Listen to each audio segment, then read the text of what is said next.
हिंदी में यूपीएससी की तैयारी से संबंधित प्रोग्राम्स को देखने के लिए सब्सक्राइब करें स्टडी IQ IAS हिंदी। नमस्कार, बहुत बहुत स्वागत है आप सभी का स्टडी IQ IAS हिंदी में। मेरा नाम है अतुल जैन। तो भाई, सुप्रीम कोर्ट ने एक ऐतिहासिक निर्णय दिया है जिससे भारत के कई राज्यों के खजाने में काफी बढ़ोतरी हो सकती है और कई सारे राज्यों को जो है थोड़ा सा अतिरिक्त पैसा, अतिरिक्त राजस्व प्राप्त हो सकता है। आप सभी जानते हैं, या आपको मैं इकोनॉमिक्स का टीचर हूं, मैंने आपको पहले कई बार यह बात बताई है कि देखो, राजकाज, शासन, प्रशासन अपनी जगह होता है। असली विवाद जो दुनिया में है वो है पैसे का। यह आपको मैंने कई बार बताया है कि नहीं बताया है? अगर आप मेरे लेक्चर सुनते हैं, मेरे से इकोनॉमिक्स पढ़ी है आपने, तो मैंने आपको पहले भी बताया है कि केंद्र राज्य विवादों का भी जो पूरा मसला है, इसके जड़ में कहीं ना कहीं वित्त का आवंटन है। पैसा हर समस्या की जड़ है और हर समस्या का समाधान भी है। तो भाई, केंद्र और राज्य के बीच में जो वित्त का, संसाधनों का बंटवारा है, वो अपने आप में एक बहुत बड़ी समस्या है। तो ऐसी एक बड़ी कंट्रोवर्सी, एक बड़ा विवाद खड़ा हुआ था जब यह मामला सामने आया कि भाई राज्यों के पास खनिज के भंडार हैं, कि भाई मान लीजिए किसी राज्य में खनिज के भंडार हैं। अब केंद्र सरकार ने उन खनिजों के दोहन के लिए एक नीति बनाई, जो कि वो बना सकती है, क्योंकि खनिज जो होते हैं वो राष्ट्रीय संपत्ति होते हैं। तो उनके जल्दी से दोहन करके उनका प्रयोग करने का एक नीति केंद्र सरकार ने बनाई। तो राज्य सरकारों ने यह कहा कि भाई, अगर ये राज्य जो है ये हमारी संपदा है, इस राज्य के अंदर जो संसाधन है वो तो कायदे में हमारे हैं, हमको उन्हें प्रयोग करना चाहिए। तो क्या हम इन संसाधनों के प्रयोग की रॉयल्टी ले सकते हैं? मतलब हम मना नहीं कर रहे, हम ये नहीं कह रहे कि भाई अगर मान लीजिए किसी कंपनी ने एक ऑक्शन में, जो नीलामी में भागीदारी करके एक ब्लॉक खरीदा है खनिजों का, वहां से वो खनिजों का खनन कर रहा है, उनका दोहन कर रहा है, उनका प्रयोग कर रहा है, तो हम मना नहीं कर रहे, राज्य सरकारों का यह कहना था। लेकिन इसमें लाभ का एक हिस्सा हमको मिलना चाहिए रॉयल्टी के तौर पर, क्योंकि आखिरकार ये भाई हमारी संपत्ति थी ना, जिसका आप प्रयोग कर रहे हो। जैसे होता है ना, आप किसी की किताब का या आप किसी के आविष्कार का प्रयोग करते हैं। जैसे मान लीजिए अगर कोई किसी व्यक्ति ने कोई गाना लिखा, आजकल गाने बड़े यूज होते हैं, आपने देखा होगा कि भाई कोई पुराना गाना है और किसी व्यक्ति ने नई वेब सीरीज में वो गाना प्रयोग कर लिया, तो उस गाने के प्रयोग के लिए आपको पुराने, जिसने वो गाना बनाया था, उसको रॉयल्टी देनी पड़ती है। ये रॉयल्टी का एक सिद्धांत है। तो वही बात है, क्योंकि गाना उसकी संपत्ति था, आपने इसको अपने लाभ के लिए यूज किया, तो आप उसको थोड़ी सी रॉयल्टी दोगे। ये बात क्लियर है? तो राज्य सरकार ये कह रही थी कि भाई हमको इस पर रॉयल्टी लगाने का अधिकार होना चाहिए। केंद्र सरकार का तर्क यह था कि यार देखो, खनिजों के इस प्रकार से दोहन पर जो टैक्स लगा सकते हैं वो केवल हम लगा सकते हैं, और रॉयल्टी तो एक तरह का टैक्स ही हो गई ना। तो यह मामला सुप्रीम कोर्ट में था और सुप्रीम कोर्ट की एक 9 जजों की बेंच ने इस पर निर्णय दिया है 8-1 के बहुमत से कि रॉयल्टी टैक्स नहीं है। यानी कि रॉयल्टी राज्य सरकारें लगा सकती हैं, टैक्स वो नहीं लगा सकती। ये क्या मामला है आपको थोड़ा सा और विस्तार से अगले 10 मिनट में समझा दूंगा, लेकिन उसके पहले आपको बता दूं कि भाई 27 तारीख शाम को 6 बजे से हमारा P2I बैच शुरू हो रहा है और वो पॉलिटी के साथ शुरू हो रहा है। और पॉलिटी में इसको शुरू कौन कर रहे हैं? आप सबके प्रिय अमृत सर। ठीक है भाई, अगर आप इस चैनल को फॉलो करते हैं तो ये तो मैं मान के चलूंगा कि आप अमृत उपाध्याय सर को तो जानते ही होंगे। तो भाई, अमृत उपाध्याय सर, जिनका पॉलिटी का सीरीज बड़ा प्रसिद्ध था, जिसमें वो लक्ष्मीकांत पढ़ाते थे, आपको याद होगा। तो अमृत उपाध्याय सर जो है आप लोगों की भारी मांग पर पॉलिटी का ये वाला बैच शुरू करेंगे। याद रखिएगा, 27 तारीख को वही इस बैच को शुरू करेंगे। पहली बार वो किसी बैच में आ रहे हैं तो कृपया आप इस बैच को तुरंत ले लें। एजे लाइव कोड लगाइए, 27,999 में इस बैच से जुड़ जाइए और अमृत सर के द्वारा पॉलिटी के जरिए इस बैच की शुरुआत कीजिए। अपनी तैयारी को सही आकार दीजिए। आप P2I के सारे ऑफरिंग्स जानते हैं। चूंकि ये प्रतिज्ञा बैच है, तो अगर आपका प्री क्लियर हो गया तो आपको आपकी सारी फीस रिफंड हो जाएगी। आपके लिए कोर्स पूरी तरह से निःशुल्क हो जाएगा।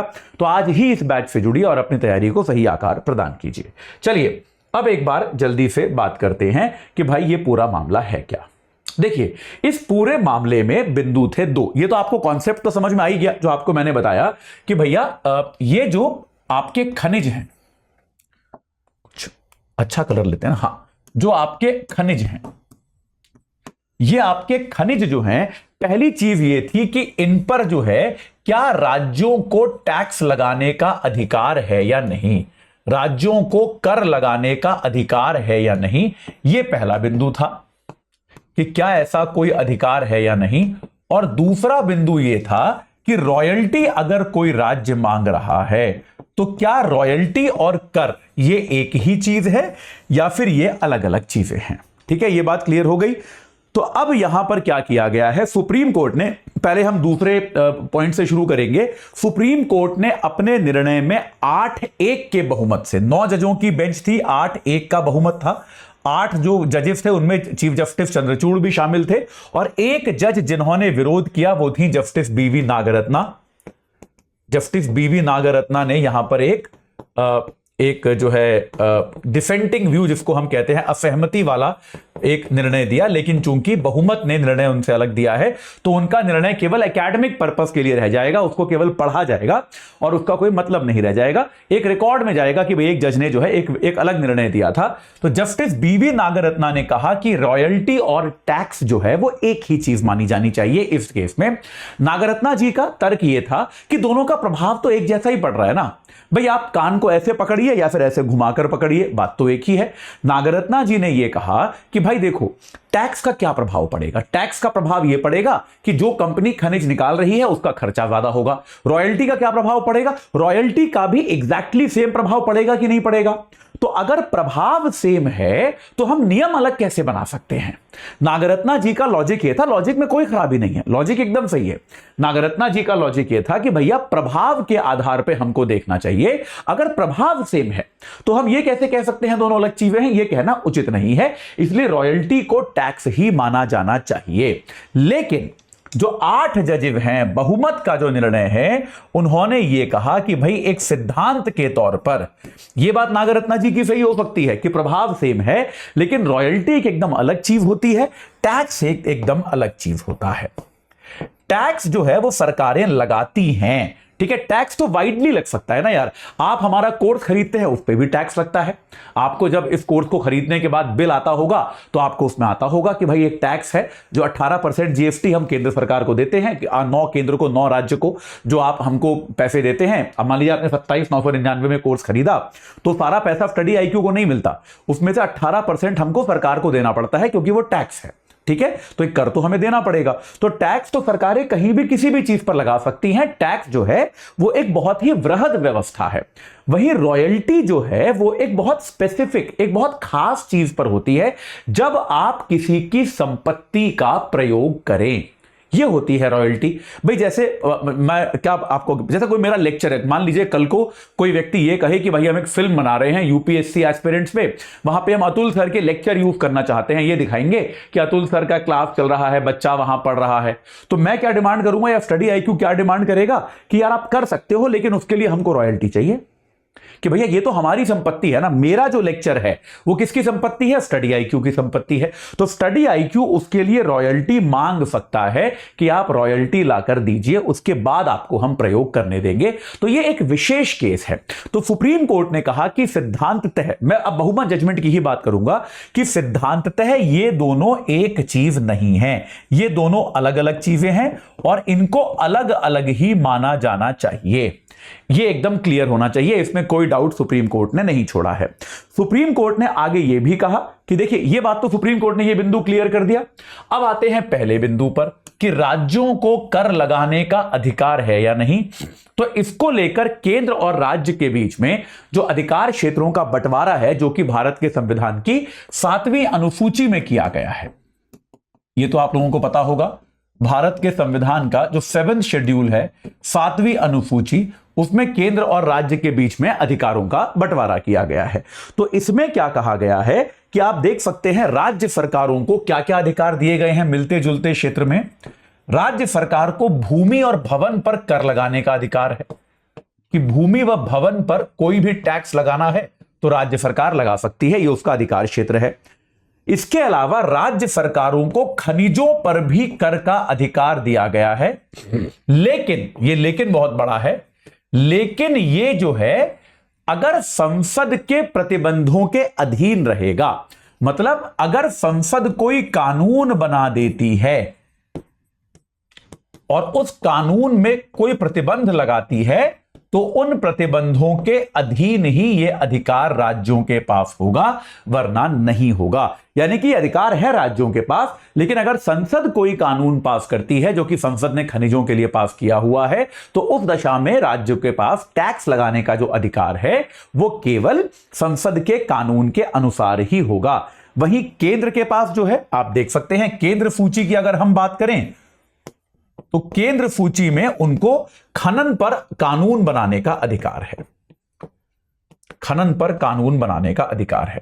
तो अब देखिए सारा मामला कहां फंस रहा था कि राज्य चाहते थे कि भैया देखो हमारी जमीन से हमारे खनिजों का प्रयोग हो रहा है तो इसका लाभ हमको भी चाहिए। अगर राज्य इसको टैक्स के तौर पे लगाते तो नहीं लगा सकते थे, क्योंकि संसद ने क्या कर रखा है, एक ऐसा प्रतिबंध लगा रखा है कि टैक्स हम लगाएंगे, सब कुछ इसमें हम करेंगे। तो राज्य सूची के बाहर चला गया ये। लेकिन अब राज्यों का तर्क क्या था, हम तो टैक्स लगा ही नहीं रहे, हम तो रॉयल्टी मांग रहे हैं भाई, हम टैक्स थोड़ा ना मांग रहे। ठीक है, संविधान ये कहता है कि हम टैक्स नहीं लगा सकते, पर हम तो टैक्स लगा ही नहीं रहे, हम तो रॉयल्टी मांग रहे हैं। तो अब रॉयल्टी के आधार पर जो है ये बात स्वीकार की गई है। ठीक है, तो अब देखिए इसके जड़ में शायद सुप्रीम कोर्ट द्वारा 1989 में की गई एक छोटी सी गलती भी है। तो 1989 में क्या हुआ था, तमिलनाडु ने क्या किया था, खनन पर जो टैक्स था उस पर सेस लगा दिया था। खनन अगर आप कर रहे हो, सेस समझते हो ना, अधिभार जो होता है, तो एक आपसे एक अधिभार, एक सेस जो है वो तमिलनाडु सरकार ने लगा दिया था। तो तब सुप्रीम कोर्ट ने यह निर्णय दिया था कि यह जो सेस लगाया गया है यह गलत है। सुप्रीम कोर्ट ने यह निर्णय दिया था कि खनन पर यह जो सेस है यह गलत है और ऐसा लिखा जाना चाहिए था। बहुत सारे कानूनविदों का यह मानना है कि उस निर्णय में लिखा यह जाना चाहिए था कि सेस जो है यह कर ही है, इसमें कोई फर्क नहीं है सेस और कर में। मतलब उस टाइम क्या किया था, रॉयल्टी पर सेस, अगर तमिलनाडु ने क्या कहा था, हम रॉयल्टी पर आपसे सेस लेंगे। ठीक है, रॉयल्टी पर सेस जो है, रॉयल्टी पर आप सेस तो क्या है, एक तरह का टैक्स ही है ना, इसमें कोई डाउट नहीं है। इकोनॉमिक्स में पढ़ाता हूं मैं सेस क्या होता है। ठीक है, तो भाई सेस क्या होता है, जब आप टैक्स के ऊपर कोई टैक्स लेते हो, जैसे आप इनकम टैक्स दे रहे हो, आपका जो इनकम टैक्स जितना भी बनेगा उस पर आपसे 4% आजकल सेस लिया जाता है। यानी कि जो भी आपका टैक्स बन रहा है उस पर आप 4% एक्स्ट्रा और देते हो। ठीक है, तो ये टैक्स पर टैक्स आपका सेस या सरचार्ज कहलाता है। दोनों में से कोई भी शब्द यूज किया जा सकता है, थोड़ा सा फर्क है दोनों में। ठीक है, तो लिखा यह जाना था कि रॉयल्टी पर सेस जो है वो टैक्स ही है, पर शायद गलती से सुप्रीम कोर्ट ने यह हटा दिया और ये नहीं छापा और ये लिखा गया उस जजमेंट में कि रॉयल्टी जो है वो कर ही है। तो इस निर्णय के कारण यह विवाद शुरू हो गया कि क्या हम रॉयल्टी को भी टैक्स माने और टैक्स मानकर उसको हम जो है केंद्र के अधीन रखें, ना कि राज्य के अधीन। तो अब क्या हुआ है, सुप्रीम कोर्ट ने इस निर्णय में परिवर्तन किया है और सुप्रीम कोर्ट ने यह स्पष्ट किया है कि रॉयल्टी और टैक्स दो अलग चीजें हैं। तो भारत के जो भी खनिज उत्पादक राज्य हैं, जैसे आपका उड़ीसा हो गया, झारखंड हो गया, पश्चिम बंगाल हो गया, आपका छत्तीसगढ़ हो गया, आपका मध्य प्रदेश हो गया, आपका राजस्थान हो गया, इन राज्यों को अब अपने खनिजों पर रॉयल्टी लेने का अधिकार मिलेगा, जिससे इन राज्यों की जो आर्थिक दशा है वो सुधरेगी। ठीक है, आगे इसमें क्या होता है मैं आपको बताऊंगा, लेकिन अभी के लिए इतना ही। जाते जाते आपको एक बार फिर बता दूं कि भाई प्रतिज्ञा बैच 27 तारीख शाम 6 बजे से शुरू हो रहा है। अमृत उपाध्याय पर शुरू कर रहे हैं पॉलिटी के साथ, तो आप आज ही एजे लाइव कोड लगाकर उससे जुड़ जाइए और अपनी तैयारी को एक सही आकार प्रदान कीजिए। इस चर्चा से जुड़ने के लिए आप सभी का बहुत बहुत धन्यवाद। हिंदी में यूपीएससी की तैयारी से संबंधित प्रोग्राम्स को देखने के लिए सब्सक्राइब करें स्टडी IQ IAS हिंदी।